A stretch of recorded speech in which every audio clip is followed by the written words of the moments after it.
Alright, sa di inaasahang pangyayari at sa bypass road ng Anao to San Jose Malino ay may isang rider na may backride, no? At yun nga, pinaran nila tayo at akala nila isa rin tayong angkas rider. So si kuya na tinulungan natin is isang angkas rider na may customer na pupunta dyan kina Don Gonzales, yan, no? Siguro sa ayuda or hindi natin alam, baka kung ano man yun. Pero yun nga, no, nagmagandang loob na ako kay kuya kung anong dapat gawin. At ang sabi naman niya, yung motor niya ay ayaw umandar. So ang ginawa ni Kabomba, sabi ko dyan sa Anao may mga gumagawa ng motor. So tinulak ko si kuya hanggang dyan sa Anao. At yung backride ni kuya ay naka-backride sa akin, customer niya.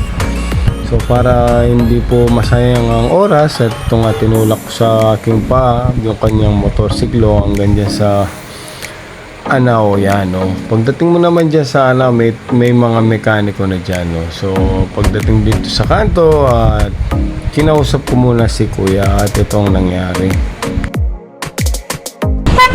Boss! Boss! Ining backride mo, boss, malapit nga gini, nanukultas po na gini. Po Kenny ta? Don Gonzales po gini. Itong complex ka rin, itong ka rin po ba? Opo, gini po. Kenny, ano, abli mo lang yan? Kenny, ito kanyan. Kenny ka yan, itong bala po tayo. Ay ne, boss, no? Banta po itama divisor. Gini nga po, i-drop ko na po kita. Opo. O sige. Thank you. Sigurado Kenny. Oo, sige. Next mo mo kitang number ko. Kang Don Gonzales na, ma'am. Ito po.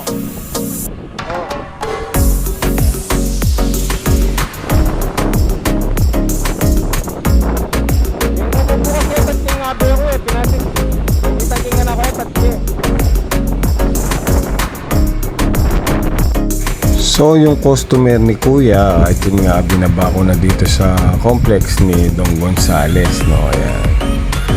So hindi natin alam talaga at narinig natin kanina baka sa tupad, no. Pero ganun pa man, nakatulong tayo mga idol Kabomba. Alright, +1.